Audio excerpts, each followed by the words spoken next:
آپ سب اپنی جو ذہانت ہے نا اس پر بہت زیادہ ریلائی نہ کیا کریں. آپ لوگ اپنی ذہانت پر بہت زیادہ یقین نہ کیا کریں, کیونکہ وہ آپ کو ایسے کانسیکوینسز میں پھنسا دے گی, وہ آپ کو ایسی سچویشنز میں انوالو کر دے گی جس میں بہت زیادہ رسک اٹیچڈ ہوگا. اور جب جو لوگ بہت زیادہ انٹیلیجنٹ ہوتے ہیں نا, ان کی رسک اسیسمنٹ تھوڑی سی کم ہوتی ہے, یعنی اتنی اچھی نہیں ہوتی رسک اسیسمنٹ کہ وہ رسک کو اتنا پہچان نہیں پاتے. جس طرح ڈرنک ڈرائیونگ, اس میں رسک کی اتنی اسیسمنٹ نہیں ہوتی نا, لگ رہا ہوتا ہے کہ نہیں میں کر ہی لوں گا, بلکہ اتنی جنکی پرائڈ ہوتی ہے کہ پیشنٹس کہہ رہے ہوتے ہیں کہ میں تو ڈرنک ڈیزگنیٹڈ ڈرائیور تھا اپنے گروپ کا, میں تو ڈرنک ہو کر ڈرائیو کیا کرتا تھا, بہت اچھی گاڑی چلا لیتا تھا, کوئی مسئلہ نہیں ہوتا تھا. تو یہ جنکی پرائڈ کرتے کرتے پھر ون فائن ڈے کوئی حادثہ ہو جاتا ہے نا, یہ اسی لیے ہوتا ہے کہ ہم نے اپنی ذہانت پر حد سے زیادہ یقین کیا ہوتا ہے کہ میرے ساتھ کوئی مسئلہ نہیں ہو سکتا, اور پھر مسئلہ ہو جاتا ہے. ہمیں لگ رہا ہوتا ہے کہ میں چرچ سے آگے نہیں جاؤں گا, یہ باقی سارے لوگ ہیں تو اسٹیوپڈ ہیں, یہ پاؤڈر کرتے ہیں, کوئی اور چیز کرتے ہیں. شروع میں ہر کوئی یہ سوچتا ہے میں ڈرنک کرتا ہوں صرف, میں اس سے آگے نہیں جاؤں گا. بٹ پھر کیا ہوتا ہے کہ آپ اس سے آگے چلے جاتے ہیں, کیونکہ ان چیزوں پر کنٹرول تو نہیں ہوتا کسی بھی انسان کا. ایسا تو نہیں ہے کہ ریلائی کرنا ہی نہیں ہے بالکل بھی. میں تو ایک سلیکٹیو گروپ کی بات کر رہی ہوں, خاص طور پر آپ لوگوں کی, کہ آپ لوگ وہ لوگ ہیں جن کی ابھی آپ سمجھ لیں کہ جن کو ابھی نہیں اتنا پتہ چلتا ہے کہ فائدے زیادہ ہوں گے کہ نقصان زیادہ ہوں گے. تو فار دا ٹائم بینگ, یا جب تک آپ کا ٹریٹمنٹ ختم نہیں ہوتا, یا آپ لوگ ریکوری میں تھوڑا آگے نہیں چلے جاتے, تھوڑا زیادہ میچور نہیں ہو جاتے, تب تک کوئی مینٹور رکھ لیں, کاؤنسلر سے پوچھ لیں, فیملی میں کوئی ہائر پاور رکھ لیں جن کو آپ نے اپنی مرضی دی ہو. یعنی آپ کے جو کرنے والے فیصلے ہیں وہ فی الحال اگلے 100 دن یا اگلے 6 مہینے یا اگلے 1 سال کے لیے کوئی اور کرے گا. بہت ہی مشکل ہے اپنی مرضی کو سرنڈر کرنا, لیکن یہ بہت ضروری بھی ہے. Begin with the and in mind کی ایلیبوریشن یہ ہے, ہیبٹ 2 ہے یہ. اس کی ایلیبوریشن یہ ہے کہ آپ انویژن کرنے کے قابل ہو جاتے ہیں. یعنی اینڈ ان مائنڈ کا مطلب ہے کہ جو بھی کام آپ شروع کرنے لگے ہیں اس کا اینڈ اپنے ذہن میں پہلے ہی سوچ لینا. فار ایگزامپل کہ آپ کو رات کو 3 بجے بہت بھوک لگی ہے اور دل کر رہا ہے کہ چلو پیزا آرڈر کر لیتے ہیں, کوئی اور چیز. تو begin with the and in mind یہاں پر اپلائی ہوگی کہ آپ نے وہ کام, یعنی پیزا آرڈر کرنے سے پہلے اس کا اینڈ ذہن میں سوچ لینا ہے کہ کیا ہوگا. کھا لوں گا تو اس کے بعد نیند تو نہیں آ سکے گی کچھ دیر کے لیے, نیند اب سیٹ ہو جائے گی, میرا انہیلدی میل لے لوں گا ایک, ہو سکتا ہے اس کے بعد گلٹ بھی ہو. ہم اینڈ اپنے ذہن میں سوچ لیں اور وہ اینڈ ہمیں اتنا کوئی مزے کا نہ لگے, پازیٹیو نہ لگے, تو پھر ہمیں وہ کام شروع ہی نہیں کرنا چاہیے. جیسے اگر کوئی سوچے کہ ویٹ بڑھ رہا ہے میرا اور مجھے ذرا واک کر لینی چاہیے, اور وہ سوچے کہ میں 45 منٹس برسک واک کروں گا, تو 45 منٹس کے بعد میں بہت سویٹ کر چکا ہوں گا, 45 منٹس کے بعد میں شاید اچھا فیل کر رہا ہوں, شاید نہیں ڈیفینیٹلی اچھا فیل ویسے تھک جاؤں گا لیکن سائیکلوجیکلی کافی اچھا فیل کروں گا کہ میں نے کچھ کام کیا ہے اور میں نے ورک آؤٹ کیا اور کیلریز برن کی ہیں, تو اینڈ رزلٹ اچھا ہے. تو یہ ایکسرسائز کرنے کا مطلب یہ ہوتا ہے کہ جہاں جہاں پر آپ کو اینڈ رزلٹ اچھا نظر آئے وہاں پر آپ نے گیون کر دینا ہے اس ٹاسک میں, اس سوچ میں, اس سچویشن میں. اور جہاں جہاں پر نگیٹو نظر آئے یا آپ کو کویشچن مارک نظر آئے, تو آپ ذرا سوچ لیں ایک بار کہ یا تو میں اسٹریٹجی بدل لوں یا پھر میں اس ایکٹیویٹی کو ہی چھوڑ دوں. کریونگز اور وڈرالز میں ایک چیز فرق ہے, یہ بہت اچھے سے سمجھنے والی چیز ہے. جب آپ وڈرالز میں ہوتے ہیں نا, یعنی آپ کو نشہ ٹوٹنے کی تکلیفیں ہو رہی ہوتی ہیں, چاہے وہ سائیکلوجیکل ہوں چاہے وہ فزیکل ہوں, اس میں آپ اس طرح کی چیزوں سے ڈاکٹر کی سپرویژن میں ہیلپ لے سکتے ہیں. لیکن جب آپ ان چیزوں میں سے نکل گئے ہیں اور اب آپ کو صرف کریونگز ہو رہی ہیں, تو کریونگز بالکل بھی آپ کو کوئی نقصان نہیں پہنچا سکتی, نہ فزیکلی نہ سائیکلوجیکلی. ہاں ایک سوچ رہے گی کہ سگریٹ پینی ہے یہ وہ, لیکن اس کا حل یہ نہیں ہوگا کہ آپ نکوٹین پیچز لگا لیں, کیونکہ آپ اس اسٹیج سے بہت آگے گزر چکے ہیں. آپ نے 100 دن تک سگریٹ نہیں پیا, ایسا ہی ہے نا. تو اب جب وہ کریونگ آئے گی تو وہ آپ کو کچھ بھی نہیں کہہ سکے گی, وہ صرف ایک سوچ ہوگی جو آپ کے ذہن میں ہوگی, لیکن وہ آپ کو کوئی نقصان نہیں پہنچا سکتی, نہ فزیکلی نہ سائیکلوجیکلی. وہ سٹیج آپ کی یہاں پر گزر چکی جو دوائیوں سے ہینڈل ہو گئی تھی, جس میں آپ کو وڈرالز تھے اور آپ کو ایٹ ٹائمز کوئی دوائی دینی پڑتی تھی تاکہ آپ تھوڑے کام ڈاؤن ہو جائیں. حالت بری ہوتی ہے ذہن میں پلان بنا کر, روڈ میپ بنا کر, کہ اچھا کہاں سے کرنی ہے, پیسے ارینج کرنے ہیں, کہاں سے نکلوں میں, کون سا چور دروازہ مجھے ملے کھلا, میں وہاں سے نکل جاؤں باہر. حالت بری ہوتی ہے یہ والی ساری پلاننگ کر کے کہ میں نے کرنی کیسے ہے. ورنہ خالی کریونگز تو آپ کو انڈور میں بھی ہو رہی ہوتی ہیں. ایٹ ٹائمس پیشنٹس کو بہت زیادہ ہو رہی ہوتی ہیں لیکن کچھ ہوتا تو نہیں ہے نا. بات صرف تب ہے جب آپ انٹرٹین کرنا شروع کر دیتے ہیں کسی چیز کو, آگے سے آگے اس کے بارے میں سوچنا, پلانس بنانا. میں آپ کو ایک پیشنٹ کی ایگزامپل اکثر کوٹ کرتی ہوں کہ انہوں نے کہا کہ میں نے سارا دن صبح سے شام تک آپ لوگوں کے بتائے ہوئے ساری کریونگس مینجمنٹ کی ٹیکنیکس کو اپلائی کیا, ڈیپ بریدنگ کی, واک کی, مجھے ذرا فرق نہیں پڑا, اور رات 8 بجے میں نے بیڈ سائڈ ٹیبل میں سے باٹل نکالی اور پینا شروع کر دی. تو مجھے بتائیں کہ بیڈ سائڈ ٹیبل میں باٹل رکھ کے تو آپ کریونگ مینجمنٹ کر رہے ہیں, یا اپنے ذہن میں پلانز رکھ کے کہ فلاں فلاں جگہ سگریٹ پڑی ہے, میرا تھوڑا اسٹیش پڑا ہوا ہے, تو کریونگز مینیج ہوں گی. کریونگز مینیج تب ہوں گی جب آپ مینجمنٹ کی طرف کام کر رہے ہوں گے. اگر آپ کریونگز کو ہی انٹرٹین کرنے کی طرف کام کر رہے ہوں گے تو کریونگز کبھی بھی مینیج نہیں ہوں گی, بلکہ وہ آپ کو اور زیادہ روڈ میپس دیں گی کہ کہاں کہاں سے میں نے نکلنا ہے اور جا کر ارینج کرنی ہے اپنے لیے. Begin with the and in mind میں یہ چیزیں بہت کلیئرلی بتائی ہوئی ہیں سیکنڈ ہیبٹ میں, جس میں وہ بتاتے ہیں کہ اس دنیا میں ہر چیز 2 دفعہ کریٹ ہوتی ہے. پہلی کریشن کو مینٹل کریشن کہتے ہیں, دوسری کریشن کو فزیکل کریشن کہتے ہیں. تو جب آپ کوئی چیز مینٹلی کریٹ کیے جا رہے ہیں کہ کب رات کو سب سوئیں اور میں چپ کر کے ونڈو میں سے باہر نکلوں اور میں چلا جاؤں اور جا کر کسی سے سگریٹ لے لوں اور آ کر میں واپس اپنے روم میں چلا جاؤں, تو جب آپ پورا روڈ میپ بنا رہے ہیں تو آپ کی فزیولوجی انوالو ہوگی اس پوری ایکٹیویٹی میں کہ نہیں ہوگی نا. انگزائٹی ہوگی, پریشانی ہوگی, بہت زیادہ سویٹنگ ہوگی, پیلپیٹیشنز ہوں گی, اور پھر ایونچولی ریلیپس ہو جائے گا فزیکل. تو جو بھی چیز آپ مینٹلی کریٹ کریں گے اس کی فزیکل کریشن بہت مطلب زیادہ اس کے لائکلیہڈ ہے کہ وہ ہونا شروع ہو جائے. تو اگر آپ خضر صاحب کریونگس کو مینیج کرنے کی طرف کام کریں گے تو وہ مینیج ہو جائیں گی, اگر آپ ان کو انٹرٹین کریں گے تو وہ انٹرٹین ہو جائیں گی. یہ چیز کلیئر ہے. اچھا, اس کے بعد تھرڈ ہیبٹ میں ہم نے پڑھا تھا کہ اپنی چیزوں کو ترتیب دینا سیکھنی ہے, پرائیورٹائز کرنا ہے چیزوں کو کہ میرے لیے سب سے زیادہ امپورٹنٹ چیز کون سی ہے.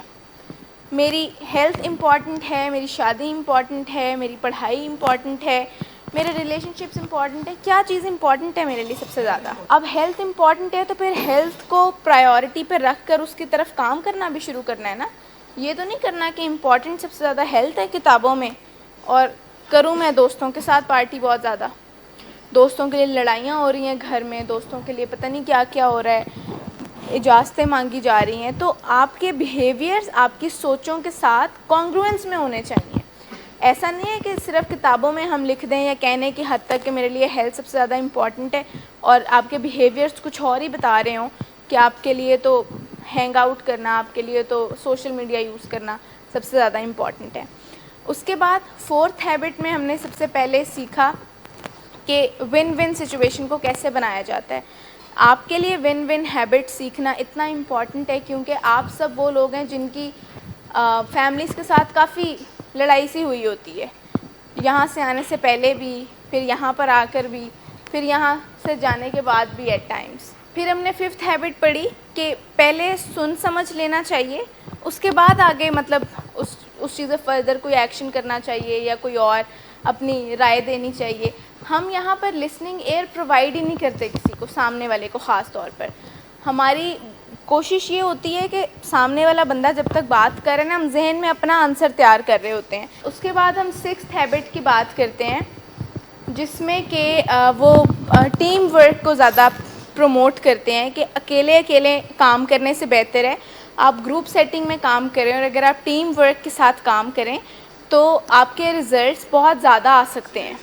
سینرجی, جس میں ہم نے ملٹیپل ایگزامپلس کو اس دن ایکسپلور کیا اور اس کو پڑھا کہ ہمارا جو کانسیپٹ ہے نا بیسکلی وہ انٹر پرسنل ریلیشن شپ کے ڈیزائن پر بنایا گیا ہے. یعنی انٹر پرسنل ریلیشن شپ کی یہ جو میچورٹی میں کنٹینیوم ہے نا, یہ کافی زیادہ اونچا ہے. ہم زیادہ تر بھاگتے رہتے ہیں انڈیپینڈنس کے پیچھے, انڈیپینڈنٹ ہونا ہے, یہی ہوتا ہے نا زیادہ. آپ نے ہارڈلی ہی کسی سے سنا ہوگا کہ میں نے انٹر ڈیپینڈنٹ بننا ہے, ہم نے سنا ہی نہیں ہوتا. آپ یقین کریں لوگ انڈیپینڈنس کے پیچھے اتنا بھاگتے ہیں کہ میں نے انڈیپینڈنٹ ہونا, ان کو لگتا ہے کہ اپنی ڈگری لے لوں گا, اپنی گاڑی لے لوں گا, اپنی جاب یا بزنس شروع کر لوں گا تو میں انڈیپینڈنٹ ہو گیا. حالانکہ اسے انڈیپینڈنس نہیں کہتے. انڈیپینڈنس تو سوچوں کے اعتبار سے بھی سیکھی جاتی ہے. انٹر ڈیپینڈنس ہوتی ہے ایک دوسرے کے ساتھ مل جل کر رہنا. ایک دوسرے کے ساتھ ایمیکیبلی مسئلوں کو سولو کرنا, ٹیم ورک کے ساتھ رہنا, بغیر لڑائی کے ون ون سچویشن کریٹ کرنا, اور ان لوگوں کو دوسرے برین سے بھی فائدہ اٹھانا. انٹر ڈپینڈنس یہ ہوتی ہے, یعنی ہم نے بچپن سے پڑھا ہوا نا, مین از اے سوشل اینیمل. یہ ہوتی ہے انٹر ڈپینڈنس, کہ ایک انسان جتنا مرضی انڈیپینڈنٹ ہو جائے, وہ جب تک انٹر ڈپینڈنس نہیں سیکھے گا وہ اپنی زندگی نہیں گزار سکتا صحیح طریقے سے. جس طرح ایک سی ای او کی اس کے اندر اگزامپل ہوتی ہے کہ سی ای او کے پاس ساری سکلز ہوتی ہیں نا, ایسا ہی ہے. آپ سب کی اٹینشن میں واپس ادھر چاہوں گی. ایک سی ای او کے پاس ساری سکلز ہوتی ہیں نا, شاید 7 ہیبٹس بھی ہوتی ہیں, ایگزیکٹو سکلز بھی ہوتی ہیں, کیونکہ بہت شاندار برین ہوتا ہے ان کے پاس, لیکن کیا وہ اکیلے کچھ کر سکتے ہیں؟ وہ اکیلے ایک ہاسپٹل رن کر سکتے ہیں؟ کوئی اور کمپنی چلا سکتے ہیں؟ ان کو بڑی مین پاور کی ضرورت ہوگی, ان کو ڈھیر سارے لوگوں کی ضرورت ہوگی جو ان کے ساتھ مل کر کام کریں گے. اسے کہتے ہیں انٹر ڈپینڈنس. حالانکہ انڈیپینڈنٹ تو وہ ہیں, تو انہیں اور کسی چیز کی ضرورت تو نہیں ہونی چاہیے, انہیں تو اب بس زندگی اپنی گزارنی چاہیے. لیکن 7 ہیبٹس والے اس چیز پر بڑا زور دیتے ہیں کہ آپ انڈیپینڈنٹ ہو کر کچھ بھی نہیں کر سکتے. آپ انڈیپینڈنٹ ہو کر ڈپینڈنٹ سے بہتر ہو سکتے ہیں, لیکن اچھی زندگی گزارنے کے لیے اور زندگی میں آگے کامیاب ہونے کے لیے آپ کو انٹر ڈپینڈنس کی ہی ضرورت پڑے گی. یہ چیز کلیئر ہے؟ اب آتے ہیں لاسٹ ہیبٹ کی طرف, جو کہ ہے شارپننگ دا سو. بیسکلی لائف سکلز کو بھی کہا گیا ہے اس کے اندر, اور ہم پہلی 6 ہیبٹس کو بھی کہہ سکتے ہیں. یعنی ہر وہ اسکل جو ہم زندگی میں سیکھ رہے ہیں ہم اسے 100 کہہ دیتے ہیں, اور ہم نے اسے شارپ کرتے رہنا ہے اپنی لائف کو مزید پروڈکٹیو بنانے کے لیے, اس کی کوالٹی کو امپروو کرنے کے لیے, کیونکہ ہمیں کوالٹی آف لائف امپروو کرنے کی بار بار ضرورت پڑتی ہے. مجھے بتائیں, کوئی سٹیج آتی ہے لائف میں جب ہم یہ سوچتے ہیں کہ اب بس سب کچھ ہو گیا, بس میں ہاتھ پہ ہاتھ رکھ کے بیٹھ سکتا ہوں؟ کبھی کوئی سٹیج آتی ہے جب ہم یہ سوچتے ہیں کہ میں نے جتنا لرن کرنا تھا میں نے کر لیا, اب مزید کچھ لرن کرنے کے لیے ہے نہیں, میں اب سب سے زیادہ ذہین انسان ہوں؟ ڈینائل میں تو کبھی بھی آ سکتی ہے اسٹیج, لیکن ویسے ریالٹی میں کبھی بھی یہ چیز نہیں ہو سکتی کہ ہم کہیں کہ اب میں نے سب کچھ سیکھ لیا, اب میرے پاس اور کچھ سیکھنے کی ضرورت نہیں ہے. تو اپنے لیے پروگریس اور امپروومنٹ کا جو روم ہے نا, وہ ہمیشہ کھلا رکھنا چاہیے, کہ جب بھی انفارمیشن ملے, جب بھی کچھ چیز ملے, تو آپ کو سیکھتے رہنا چاہیے, اپنے آپ کو اویلیبل رکھنا چاہیے ہمیشہ ہیلپ کے لیے. تو وہ کہتے ہیں کہ 7th ہیبٹ جو ہے نا, وہ بیسکلی 4 ڈومینس میں سیکھتے رہنے کا اور ان کو امپروو کرنے کا نام ہے, جس میں یعنی یہ 4 ڈومینس بھی 100 کہلاتی ہیں جن کو ہم نے شارپ کرتے رہنا ہوتا ہے, اور باقی پہلی 6 ہیبٹس تو ہوں گی کہ ہم ہمیشہ رسپانسبلٹی کو نئے پرسپیکٹیو سے دیکھیں گے اور نئے طریقے سے رسپانسبلٹی لینے کی کوشش کریں گے. میں آپ کو بتاؤں, اگر کوئی صرف پہلی ہیبٹ یعنی بی پرو ایکٹیو کو بہت اچھے سے سمجھ لینا, تو ان کے پاس زندگی میں کوئی ایکسکیوز نہیں بچے گا کسی بھی چیز کے لیے. اگر کوئی انسان اپنی زندگی میں اپنی سوچوں کی, اپنے بیہیویئرس کی, اپنے موڈ کی ذمہ داری لینا شروع کر دینا, تو اس کو کسی ایکسکیوز کے پیچھے چھپنے کی بالکل ضرورت نہیں پڑے گی. اس کو بالکل یہ کہنے کی ضرورت نہیں پڑے گی کہ پہلے اس نے گالی دی تھی اس لیے میں نے گالی دی. اس کو بالکل یہ کہنے کی ضرورت نہیں پڑے گی کہ آپ نے اچھا بھلا میرا موڈ خراب کر دیا. اس کو بالکل یہ کہنے کی ضرورت نہیں پڑے گی کہ تمہاری وجہ سے مجھے شوگر ہوئی ہے. اس کو بالکل یہ کہنے کی ضرورت نہیں پڑے گی کہ میری زندگی میں جتنے مسئلے ہیں نا اس کی وجہ تم ہو. یعنی اب یہ وہ سارے فکرے ہیں جو ہم روزانہ زندگی میں سنتے ہیں نا. بچے ماں باپ کو کہہ رہے ہوتے ہیں کہ آپ نے ہمیں صحیح طرح سے ہماری تربیت نہیں کی, آپ نے بچپن میں مجھے ڈانٹا یا مارا, یا مجھے پیسے نہیں دیے, یا میری پسند کی جگہ پر شادی نہیں کروائی, یا مجھے گاڑی نہیں دی, یا میری پسند کی انسٹیٹیوٹ سے ڈگری نہیں کروائی, تو اسی لیے میرے آج یہ مسئلے ہیں. اگر آپ نے وہ ساری چیزیں نہ کی ہوتی تو آج میرے ساتھ یہ مسئلے نہ ہوتے. اور ماں باپ سوچنا شروع ہو جاتے ہیں. اب اس بندے کو یہ حقیقت لگ رہے ہوتے ہیں انفارچونیٹلی, یعنی مجھے پتہ ہے نا کہ یہ بہانے ہیں, آپ کو پتہ ہے کہ یہ بہانے ہیں. جو بندہ یہ باتیں کر رہا ہے نا, اس کو لگ رہا ہے کہ اس سے بڑی ریالٹی ہی کوئی اور نہیں ہے, اس سے بڑی حقیقت ہی کوئی اور نہیں ہے کہ واقعی یہ قصور میرے ماں باپ کا ہے. اور ماں باپ بے بسی میں آپس میں, میاں بیوی آپس میں لڑ رہے ہوتے ہیں کہ بیوی سوچ رہی ہوتی ہے کہ میرے خاوند کا قصور ہے کہ انہوں نے دھیان نہیں دیا بچے پر, اسی لیے وہ خراب ہو گیا, اور ان کے فادر سوچ رہے ہوتے ہیں کہ میری وائف کا قصور ہے کہ انہوں نے دھیان نہیں دیا اور یہ جی بچے خراب ہو گئے. اب جب بھی کوئی انسان ہیلپ لیس ہوتا ہے نا, ہمیشہ ایک چیز یاد رکھیے گا کہ بلیم تبھی آتا ہے جب آپ ہیلپ لیس ہوتے ہو صرف, ادروائز کوئی انسان بلیم کی طرف نہیں جاتا. جب آپ بے بس ہو جاتے ہو نا, آپ کے پاس کوئی اور راستہ نہیں بچتا, آپ کے پاس بڑی آپ کو مایوسی سی ہو رہی ہوتی ہے, تو آپ کہتے ہو کہ یہ فلاں کا قصور ہے. نہیں, اس کا انکانشیسلی مطلب یہ ہوتا ہے کہ میرے کندھے تھوڑے سے ہلکے ہو جائیں. ایسا نہیں ہے کہ وہ رسپانس کرنا پھر بھی انہوں نے یہ جا کر, لیکن اپنے کندھے تھوڑے سے ہلکے کرنے کے لیے وہ وزن کسی اور پہ شفٹ کر رہے ہوتے ہیں. جیسے میں نے بہت فریکوینٹلی دیکھا ہے کہ جب کسی پیشنٹ کا ریلیپس ہوتا ہے نا, تو ان کے جو پیرنٹس ہوتے ہیں نا, وہ ایک دوسرے پہ بلیم ڈال رہے ہوتے ہیں کہ اس کی امی نے اس کو بہت زیادہ وہ انیبل کیا ہوا ہے, اس وجہ سے اس کا ریلیپس ہوا ہے, یا اس کے فادر نے اس کو فون دے دیا یا بات مان لی, اس وجہ سے ریلیپس ہوا ہے. اب اور بچہ یہ کہہ رہا ہوتا ہے کہ آپ لوگوں نے مجھے پرووک کیا یا فلاں چیز کی, اس وجہ سے میرا ریلیپس ہوا ہے. تو ٹرائنگل میں تینوں پارٹیز میں سے ایک بھی پارٹی رسپانسبلٹی نہیں لے رہی ہوتی کہ ریلیپس ہوا کیوں ہے. آپ پیچھے 5 سال 4 سال کی ایج میں واپس جا کر چیزیں انڈو نہیں کر سکتے, آپ ریڈو بھی نہیں کر سکتے, آپ اپنے پیرنٹس کو بلیم کر کے بھی نئے نتائج نہیں بنا سکتے. اس میں ہمارے پاس ٹف لو کے کانسیپٹ کا پرنسپل نمبر 2 یہ آتا ہے کہ پیرنٹس صرف انسان ہوتے ہیں, وہ نہ فرشتے ہوتے ہیں نہ خدا ہوتے ہیں. ان سے جو غلطیاں ہوئی ہوتی ہیں ہم ان کو انڈو نہیں کر سکتے. آپ آج تو اپنے موڈ کی رسپانسبلٹی لے سکتے ہیں نا. اگر انہوں نے بچپن میں آپ کو پیسیفائر دے دیا اور آپ کو عادت پڑ گئی انسٹنٹ گریٹیفیکیشن کی, تو وہ عادت آپ آج تو ختم کر سکتے ہیں نا. جو ریکوری کا گراف ہے نا, خاص طور پر سائیکیٹرک النیسز میں یا ایڈکشن ریکوری میں, وہ کبھی بھی ایک اسٹریٹ لائن گروتھ نہیں ہوتا, کبھی بھی نہیں. وہ ہمیشہ ایک بمپی رائڈ ہوگی, ہمیشہ, جس میں کبھی 2 قدم آگے تو ایک واپس پیچھے بھی ہو سکتا ہے, کبھی 2 قدم پیچھے اور ایک آگے بھی ہو سکتا ہے, کبھی 3 قدم آگے اور ایک پیچھے بھی ہو سکتا ہے. یہ ہے ریئلسٹک اپروچ, یہ حقیقت پر مبنی اپروچ ہے جس کے اندر آپ تیار ہوتے ہیں کہ جو اچھے دن آئے ہوئے ہیں نا, اس پر میں نے شکر کرنا ہے, اور آگے اگر اچھے دن نہ بھی ہوں گے تو میں نے اس پر بھی شکر ہی کرنا ہے اور صبر کر کے آگے چلنا ہے. میں نے یہ نہیں کہنا کہ اس کی تو ریکوری 0 پر آ گئی ہے یا یہ تو کوئی فائدہ ہی نہیں ہو رہا ہے علاج کا. کیوں؟ کیونکہ ہم نے پہلے دن ہی یہ سیکھا تھا کہ ریکوری کی رائڈ ایک بمپی رائڈ ہوگی, جس میں مجھے کبھی اپس ملیں گے کبھی ڈاؤنس بھی ملیں گے, لیکن میں دونوں میں جب چلتا رہوں گا تو اٹس لائک دس کہ آپ ایک ڈاؤن ورڈ ایسکیلیٹر پہ اوپر کی طرف جا رہے ہیں. آپ جہاں پر رکیں گے آپ واپس کہاں چلے جائیں گے, یعنی آپ نیچے آنا شروع ہو جائیں گے.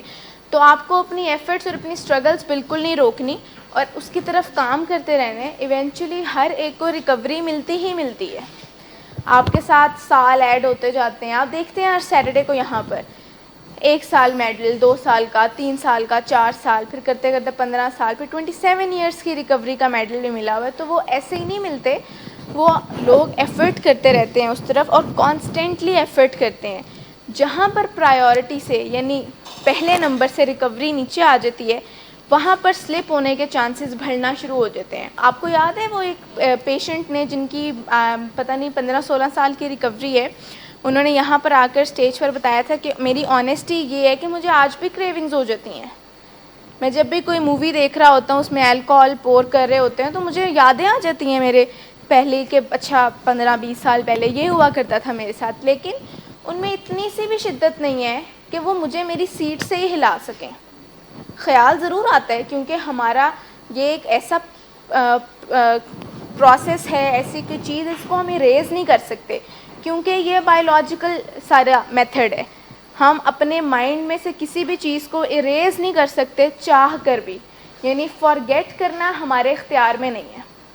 فور گو کرنا, لیٹ گو کرنا, یہ چیزیں ہمارے اختیار میں. مجھے بتائیں, آپ میں سے بریانی سب نے کھائی ہوگی, کوئی اس کا ٹیسٹ بھلا سکتا ہے چاہ کر بھی؟ چلیں اگلے 10 سال تک آپ کو نہیں دیتے بریانی, آپ ٹیسٹ بھول سکتے ہیں اس کا, شکل بھول سکتے ہیں؟ نیچر نے نا ہمیں بچانے کے لیے ہمارے اندر ایک سسٹم رکھا ہوا ہے کہ ہم اچھی چیزوں کو, اچھے دنوں کو, اچھی یادوں کو یاد رکھتے ہیں, یعنی وہ ہمارے دماغ میں اسٹورڈ رہتی ہیں, اور برے دنوں کو, بری یادوں کو وہ آہستہ آہستہ بھلانا شروع ہو جاتی ہے تاکہ ہمارا سروائیول آسان ہو سکے. یہ قدرت نے ہمارے اندر ایک چیز رکھی ہے. لیکن اس کا ایک نقصان یہ ہے کہ نشے کے مزے یاد رہ جاتے ہیں اور نشے سے ہونے والے نقصانات آہستہ آہستہ بھول جاتے ہیں. وہ جو اتنے شدید ایکسیڈنٹس ہوئے تھے، وہ جو اتنے شدید اوور ڈوز ہوئی تھی، وہ جو اور اتنے حادثات ہوئے تھے، آہستہ آہستہ وہ فیڈ ہوتے جاتے ہیں، لیکن وہ نہیں بھولتا کہ مزہ کتنا آیا تھا. اب اس چیز کا ہمیں یہ نقصان ہے تھوڑا سا، جو کہ نشہ کرنے والوں کے ساتھ ہے آبویسلی. اب اس میں ان کو یہ کرنا چاہیے کہ ان کو اپنی زندگی میں ڈسفورک ریکالز ایڈ کرنے چاہیے. جیسے یوفورک ریکالز ہوتے ہیں نا، یوفورک ریکالز ہوتے ہیں جس میں مزے والی یادیں اٹیچڈ ہوتی ہیں، کہ یاد ہے وہ الکوہل کی تھی تو کتنا مزہ آیا تھا، یاد ہے فلانی چیز ہوئی تھی تو کتنا مزہ آیا تھا. تو اس کے اپوزٹ چیز ہوتی ہے ڈسفورک ریکالز، یعنی بری بری یادیں، کہ وہ جو الٹیاں کر رہا تھا میں نشہ کر کے. پھر آپ جان بوجھ کر یہ یوفورک ریکالز تو خود ہی آ جاتے ہیں نا ذہن میں، ڈسفورک ریکالز آپ یاد کرتے ہیں. جیسے ایک ڈسفورک ریکال آپ کے پاس ہارڈ کاپی میں پڑا ہوا ہے، انٹروینشن آپ کا، وہ پڑھ سکتے ہیں آپ. پھر آپ پوچھ سکتے ہیں اپنی فیملی سے کہ میں نشہ کرنے کے بعد کیا کیا کرتا تھا، پھر وہ آپ کو بتائیں. یعنی وہ آپ کا گھر پہ ایک چھوٹا سا انٹروینشن کر دیں کہ آپ یہ گالیاں دیتے تھے، آپ اس طرح سے مارتے تھے، آپ اس طرح گر جاتے تھے. پھر آپ خود کچھ چیزیں یاد کریں جو بڑی ڈارک سی میموریز ہوں، جو آپ یہاں پر نہیں بتا سکے کہ اچھا نشہ کرنے کے بعد میرے ساتھ یہ بھی ہوتا تھا، پھر نشہ کرنے کے بعد بہت وائلنٹ ہو جاتا تھا، جن چیزوں کے بارے میں اب سوچ بھی نہیں سکتا میں وہ اس وقت کرتا تھا، بدتمیزی کرتا تھا اپنے گھر والوں سے. تو جب جب آپ کو نشے کی اچھی چیزیں یاد آ رہی ہوں، آپ اپنے آپ کو جان بوجھ کر یہ ڈسفورک ریکالز دیتے ہیں کہ اس نے مجھے نقصان بھی بہت دیا تھا، تو اس سے پھر آپ بچ جاتے ہیں. اسی طرح سائیکیٹرک النیسز میں بھی جب اس طرح کی چیز، ابھی آپ کو بڑا یاد، آپ کے لیے یوفورک ریکالز ہوں گے وہ آزادی، جب باہر تھے، کوئی پوچھنے بتانے والا نہیں تھا، ولنگ ویز میں آ کر قید ہو گیا ہوں میں، یہ وہ ساری چیزیں ہوتی ہیں نا. تو آپ وہ پین یاد کیا کریں، وہ تکلیف یاد کیا کریں جو آپ کی آبسیشنز آپ کو دیتی تھیں، جو وہ ایک چیز آپ کے ذہن میں ٹک ٹک کرتی رہتی تھی جب تک کہ آپ اس پر کوئی کمپلسو بیہیویئر نہیں کر لیتے تھے. اب ایٹ لیسٹ آپ سکون سے جاتے ہیں، پہلے سے سکون سے ہی سوتے ہوں گے. 4 ڈومینس پر آتے ہیں جو شارپننگ دا سو میں ہمیں بہت ہیلپ کرتی ہیں، ان چاروں کو شارپ کرتے رہنا، جس میں جو 4 ڈومینس ہوتی ہیں نا ایڈکشن میں جو خراب ہوئی ہوتی ہیں، وہ کون کون سی ہوتی ہیں؟ Biological, psychological, social and spiritual. Biological اور فزیکل ایک ہی ہوگی نا، یعنی ہماری جسمانی صحت بہت تباہ ہوئی ہوتی ہے ایڈکشن میں، ہماری نفسیاتی صحت بہت خراب ہوئی ہوتی ہے، پھر ہمارے تعلقات کی صحت بہت خراب ہوئی ہوتی ہے. روحانی صحت میں آپ کا ایک تعلق آپ کے ہائر پاور کے ساتھ ہوتا ہے، جو کہ خدا، جو بھی آپ کا مذہب ہو جس میں آپ اس کو ہائر پاور مانتے ہو، ایک آپ کا وہ ہوتا ہے اسپریچول ڈومین میں. دوسرا آپ کا آپ کے ساتھ تعلق ہوتا ہے، یعنی ہماری روحانی مذہبی اس میں تو یہ چیزیں آ جاتی ہیں نا ہر مذہب میں. جس طرح ہمارے مذہب میں کہ ہم نمازوں سے دور ہو جاتے ہیں، دعا نہیں کرتے، قرآن پڑھنا چھوڑ دیتے ہیں، اس طرح کی ساری چیزوں سے دور ہوتے ہیں. تو ایک آپ کا آپ کے ساتھ تعلق بھی ہوتا ہے جو بھی اسپریچول ڈومین میں آتا ہے. جس طرح ہر انسان کی ویلیوز ہوتی ہیں، انسانیت کی ہی بلکہ ویلیوز ہوتی ہیں، کچھ نارمز ہوتے ہیں. کوئی بھی معاشرہ اس دنیا میں ایسا نہیں ہے جو غلط بیانی کو، جھوٹ کو، چوری کو، دھوکے کو پروموٹ کرتے ہوں. ایسا ہے نا؟ مجھے بتائیں کوئی کلچر ایسا ہو جہاں پر وہ بچوں کو سکھاتے ہوں کہ چوری کرو بہت اچھی بات ہے. کوئی ملک ایسا نہیں ہے، کوئی مذہب ایسا نہیں ہے. یعنی اس کا مطلب ہے کہ پوری انسانیت اس چیز پر اگری کرتی ہے کہ ویلیوز ہونی چاہیے لائف میں، مورل ایتھیکل نارمز کو ہمیں ہمیشہ جو ہے نا وہ پورا کرنا چاہیے. تو جب ہم ان چیزوں کو توڑنا شروع کرتے ہیں نا اور ان چیزوں کی خلاف ورزی کرنا شروع ہوتے ہیں تو ہمارے ساتھ تعلق خراب ہو جاتا ہے. یعنی اب یہ تعلق اس طرح آہستہ سے چپ کر کے خراب ہوتا ہے جس میں کوئی بیلز نہیں ہوتی جو بج رہی ہوں یا شور ہو رہا ہو کہ ہمیں پتہ چلے کہ آپ کے ساتھ تعلق خراب ہو رہا ہے. جیسے جب ایڈکشن میں یا دوسری سائیکیٹرک النیسز میں لوگ جھوٹ بولنا شروع ہو جاتے ہیں، لوگ چوری کرنا شروع ہو جاتے ہیں، لوگ دھوکہ دینا شروع ہو جاتے ہیں، چیٹ کرنا شروع ہو جاتے ہیں، اور بھی اس طرح کے سارے کام کرنا شروع ہو جاتے ہیں، تو ان کو وہ اپنی نظر میں ہی کافی گرنا شروع ہو جاتے ہیں اور ان کی سیلف اسٹیم کافی لو ہو جاتی ہے. ان کا اپنے بارے میں نظریہ یہ ہوتا ہے کہ میں کوئی اچھا بندہ نہیں ہوں، کیونکہ ہم سب کے اندر ایک مورل بیل ہے جو بج رہی ہوتی ہے، جس کی کوئی آواز نہیں ہوتی، لیکن ہمارے اندر ایک گھٹن سی اور ہمارے اندر سب کو پتہ چل جاتا ہے کہ میں نے غلط کام کیا. مجھے بتائیں جھوٹ بول کے پتہ نہیں چل جاتا کہ میں نے غلط کیا ہے؟ دل میں کوئی چور سا نہیں آ جاتا، برا نہیں فیل ہونا شروع ہوتا ہے، گلٹ فیل ہونا شروع ہو جاتا ہے کہ میں نے کیا تو میں نے غلط کام ہے، چلو میں نے اپنا آپ بچانا تھا یا کچھ کرنا تھا لیکن میں نے غلط کیا. لیکن پھر ایک سٹیج آتی ہے کہ برا لگنا بند ہو جاتا ہے, پھر آپ کی سیکنڈ نیچر بن جاتی ہے, پھر آپ جھوٹ پہ جھوٹ بولتے ہیں اور برا نہیں لگ رہا ہوتا. جس طرح پہلی چوری مشکل ہوتی ہے, جب لوگ کرتے ہیں ان کو برا لگتا ہے, ان کو افسوس ہوتا ہے, ان کو رات کو خواب میں اس طرح کی چیزیں آتی ہیں, وہ ہر وقت گلٹ میں رہتے ہیں, اس کے بدلے وہ صدقہ خیرات بڑھا دیتے ہیں کہ شاید اس سے چیز کمپنسیٹ ہو سکے. لیکن پھر ایک سٹیج آتی ہے اب ان کو کوئی فرق نہیں پڑتا. آپ نے دیکھا ہے نا اکثر جب ہم کرائم سٹوریز دیکھ رہے ہوتے ہیں تو وہ جو کرمنلز ہوتے ہیں وہ بڑے پکے دل کے ہو چکے ہوتے ہیں ساری چیزیں کر کے, ان کو لوگوں کو مارتے ہوئے, لوگوں کو نقصان پہنچاتے ہوئے, ان کو چوری کرتے ہوئے, ان کو ہمیں کوئی فرق نہیں ہم دیکھتے کہ ان کی باڈی لینگویج پر یا ان کے دل پر کوئی اثر پڑا ہے, کیونکہ اب ان کی ذات کے ساتھ تعلق خراب ہو چکا ہے. جب آپ کے اپنے ساتھ تعلق خراب ہو جاتا ہے نا تو پھر اس طرح کی چیزوں کا کوئی فرق نہیں پڑتا, چاہے آپ جتنا مرضی جو ہے نا اپنے آپ کو انوالو کرو ان چیزوں سے, پھر آپ کا بس اپنے سے تعلق خراب ہوتا ہے. اسے کہتے ہیں اسپریچول ڈومین کا یا روحانی صحت کا خراب ہو جانا. جیسے آپ لوگ صبح کی کلاس میں جب کرائم پیٹرول دیکھتے ہیں تو آپ دیکھتے ہیں کہ کبھی جو کرمنلز ہوتے ہیں بیچ میں ان کو کوئی کرائم کرتے ہوئے کوئی مشکل پیش آ رہی ہو یا ان کو کسی کو مارتے ہوئے, وہ یوں پلان بناتے ہیں کہ ایک انسان کو مار دینا ہے. ایسا ہی ہے نا, یعنی اگر کسی نے کوئی مشکل دے دی انہیں تو وہ اس طرف کبھی بھی نہیں چاہتے کہ ہم بات کر کے دیکھتے ہیں, ہم کسی رائٹ فورم پر کمپلین کرتے ہیں. پہلی چیز جو ان کے ذہن میں آتی ہے وہ یہ کہ اس کو ختم کرنا ہے. اب مجھے بتائیں, ایک منٹ کے لیے سوچیں ذرا کہ ہاں کسی انسان کو مارنا کیا اتنا چھوٹا کام ہے؟ یعنی آپ بالکل ایک جان کو ختم کر رہے ہو, تو یہ اتنا چھوٹا کام تو نہیں ہے کہ ہمیں سیکنڈز میں یہ سوچ آنی چاہیے اور پھر ہم اس پر عمل کر دیں. لیکن مجھے بتائیں نشے میں یہ کتنا ہوتا ہے؟ نشے کی بیماری میں ہوتا ہے نا, نشے کی بیماری میں کتنا آپ ویپن کیری کرنا شروع ہو جاتے ہیں اور آپ کو اس چیز کا خوف ہی نہیں آتا کہ میرے گھر میں کوئی حادثہ ہو سکتا ہے. ہر طرح کا کام جو امورل, ان ایتھیکل ہو, جس کے اندر رسک انوالو ہو, وہ کرتے ہوئے کچھ فیل نہیں ہو رہا ہوتا, کیونکہ ہماری اسپریچول ڈومین خراب ہو چکی ہے. ہمارے ڈھیروں پیشنٹس ہیں جنہوں نے اس طرح کی چیزیں, گن رکھنا اپنے پاس اور مطلب آگ سے کھیلنے والی چیزیں اپنے پاس رکھنا اور اوپر سے نشہ کر رہے ہونا, تو کتنا رسکی کام ہو جاتا ہے. تو مجھے بتائیں کہ ساری چیزیں ملی ہوئی ہیں نا, یعنی جسمانی خرابی تو ہے ہی ہے, ذہنی خرابی کتنی زیادہ ہے کہ انہیں پتہ ہی نہیں چل رہا ان ساری چیزوں میں کتنا رسک ہے. انہیں پتہ ہی نہیں چل رہا جو میں کر رہا ہوں وہ مجھے بہت کوئی مشکل میں پھنسا سکتا ہے.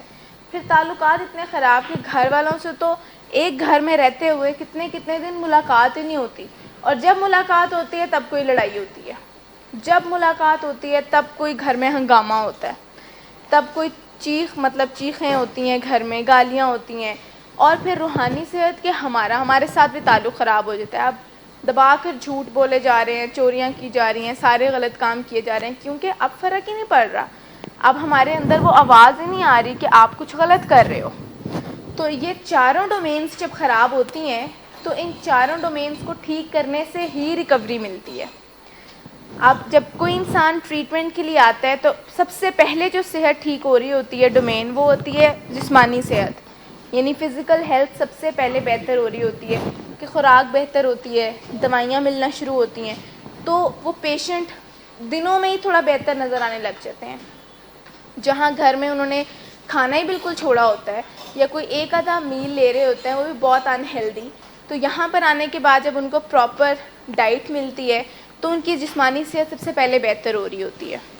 کمپلیکشن بہتر ہو رہا ہوتا ہے, ڈارک سرکلز بہتر ہو رہے ہوتے ہیں, چلنا بہتر ہو رہا ہوتا ہے, بات کرنا بہتر ہو رہا ہوتا ہے. تو فیملیز آتے ہی سب سے پہلا کمپلیمنٹ یہ دیتی ہیں کہ ہاں اچھے لگ رہے ہو دیکھنے میں, صحت بہتر ہو رہی ہے. پھر آہستہ آہستہ دوسری جو ڈومین ساتھ ہیل ہونا شروع ہوتی ہے وہ ہوتی ہے سائیکلوجیکل, یعنی جس آرڈر میں خراب ہوئی تھی اسی آرڈر میں چیزیں ٹھیک ہونا شروع ہوں گی. اب ذہنی صحت ٹھیک ہو رہی ہے کہ اب اس پیشنٹ کی سوچیں بدلنا شروع ہو رہی ہیں. جہاں انہیں لگتا تھا کہ یہ چیز قید ہے, میں بالکل خوش نہیں ہوں یہاں پر, یہ لوگ اچھے نہیں ہیں, چاہے وہ فین نہیں ہو جاتے ہمارے, چاہے وہ بہت پسند نہیں کرنا شروع ہو جاتے ہیں انڈور کو, لیکن وہ یہ ایکسیپٹ کرنا شروع ہو جاتے ہیں کہ یہ میرے لیے ضروری علاج تھا. مسئلہ تو میرا تھا اور مجھے علاج کی ضرورت تھی, آج نہیں تو کل مجھے علاج میں آنا پڑنا تھا, تو بہتر ہو گیا کہ یہ علاج ہو گیا, تو اب میں اس سے خوش ہوں. یہ دن گزر جائیں گے میرے. جب کوئی پیشنٹ اس طرح کی باتیں کرنا شروع ہوتے ہیں نا, تو یہ ایک کافی بڑا سائن ہوتا ہے کہ ان کی سائیکولوجیکل ہیلتھ یعنی ان کی نفسیاتی صحت جو ہے نا یہ بہتر ہو رہی ہے. اس کے بعد ان کی فیملی میٹنگز میں جب ان کی باتیں اچھی ہونا شروع ہوتی ہیں, ان کے تعلقات ہمیں بہتر نظر آتے ہیں, وہ ایک دوسرے کو ہنس کر ملتے ہیں, وہ ایک دوسرے سے حال پوچھ رہے ہوتے ہیں, وہ گھر میں پیچھے جتنے لوگ ہوتے ہیں ان کا حال پوچھ رہے ہوتے ہیں, پھر وہ ہم سے پوچھ رہے ہوتے ہیں کہ میری فیملی میٹنگ ہے کہ نہیں, مجھے میری فیملی نے کب آنا ہے. تو ان چیز, اور پھر وہ انتظار میں ہوتے ہیں اپنی فیملی کو دیکھنے میں. تو اس سے پتہ چلتا ہے کہ ان کی جو ہے نا یعنی سول والی ہیلتھ یعنی ہارٹ والی ہیلتھ یعنی سوشل ڈومین بہتر ہو رہی ہے, کہ اب ان کے تعلقات بہتر ہونا شروع ہو گئے ہیں ان سے. اب وہ ان لوگوں کے ساتھ بیٹھ کر بات کر سکتے ہیں جن کے ساتھ پہلے صرف لڑائی ہوتی تھی. اب ان لوگوں کو یاد کرتے ہیں جن کو پہلے ہفتوں مہینوں بلایا ہی نہیں ہوتا. اور پھر اسپریچول ڈومین جو ہوتی ہے نا, یہ ڈیوائن انٹرونشن سے ہی ٹھیک ہوتی ہے, یعنی یہ کوئی انسان ٹھیک نہیں کر سکتا. ایک اتنی بڑی اس کی اگزامپل ہے کہ جب کوئی سرجری وغیرہ ہوتی ہے تو ڈاکٹر اسٹچ کرتا ہے آپ کی اسکن کو, تو اسٹچ کر کے وہ کیا کرتے ہیں, ہیلنگ تو نہیں کرتے, وہ تو بس چیزیں, وہ تو بس اسکن کی پراکسیمیٹی کر مطلب اس کو مطلب قریب لے آتے ہیں, ایسے ہی کرتے ہیں نا, اور اسٹچ کر دیتے ہیں. وہ جڑتا کیسے ہے, وہ ہیلنگ کون کرتا ہے, وہ کوئی نیچر ہی ہے نا جو کرتی ہے, ٹائم کے تھرو ہوتا ہے, ڈیوائن انٹرونشن سے ہوتا ہے. ڈاکٹر تو نہیں کرتا ہیل کہ وہ اندر کوئی گلو لگاتا ہے, کوئی ایلفی لگاتا ہے جو چیز ایکسٹرنل فورس اس کو ہیل کر رہی ہوتی ہے, نہیں نا. وہ صرف اسکن پاس لے کر آتے ہیں اور چھوڑ دیتے ہیں, اور ہفتے بعد کچھ دن کے بعد وہ, اب تو خیر بہت اچھے وہ آ گئے ہیں, اب تو تھریڈ بھی ریموو نہیں کرنا پڑتا, لیکن جب وہ دیکھتے ہیں کھولتے ہیں تو پتہ چلتا ہے اسکن جڑی ہوئی ہے. تو یہ ڈیوائن انٹرونشن ہی ہے, یعنی سائنس یہ چیز کہتی ہے.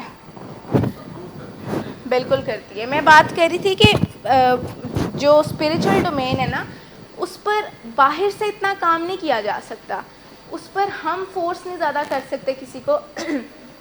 یہ ڈیوائن انٹرونشن سے زیادہ ٹھیک ہوتی ہے, اس پہ ہم تھوڑا بہت کام کر سکتے ہیں. اکثر فیملیز کو نا ایک گلہ ہوتا ہے ہم سے, چلے میں کھل کر ہی کہہ دیتی ہوں کہ گلہ ہوتا ہے ان کو یہ ہم سے, یا وہ اپنا یہ کنسرن بار بار شو کرتے ہیں کہ آپ لوگ یہاں پر نا بہت زیادہ نماز یا بہت زیادہ ریلیجیس باتیں نہیں کرتے, آپ لوگ سائنٹیفک بیسڈ باتیں کرتے ہیں. آپ لوگ یہاں پر ان کو نماز پڑھنے کا نہیں کہتے, ان کو قرآن پڑھنے کا نہیں کہتے, ان کی کوئی قرآن کلاس ہونی چاہیے.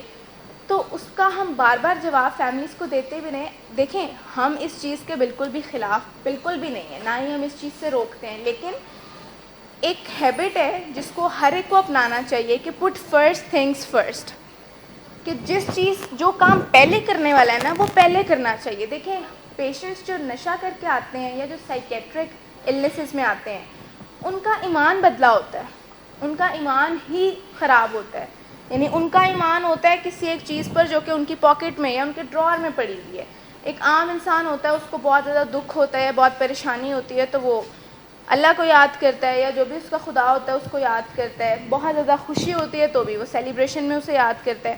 لیکن ایک ایڈکٹ کس کو یاد کرتا ہے, بہت زیادہ خوشی ہے تو سیلیبریشن کے لیے, بہت زیادہ دکھ ہے تو غم بھلانے کے لیے.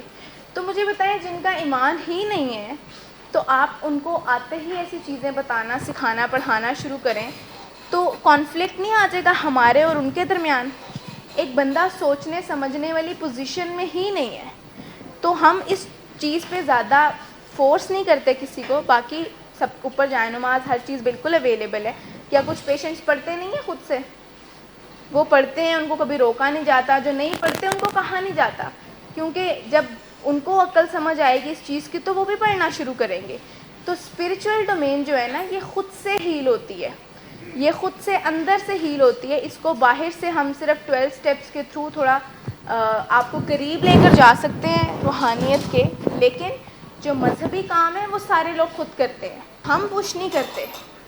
یعنی کیونکہ وہ علاج کی ڈومین میں نہیں آتا ہے. ایک بندے کی پہلے فزیکل سائیکولوجیکل ہیلتھ بہتر کرنے کی ضرورت ہے, پہلے وہ کرنی چاہیے. اب اس طرح کے جو چیلنجز ہوتے ہیں نا یہ بھی ہمیں ساتھ ساتھ دیکھنے پڑتے ہیں, کیونکہ ہمارے پیشنٹس کی ریلیجیس ہیلتھ, اسپریچول ہیلتھ کافی خراب ہو چکی ہوتی ہے. تو ہم شروع میں ہی ان کے ساتھ کوئی کانفلکٹ نہیں پالنا چاہتے ایسی باتیں کر کے.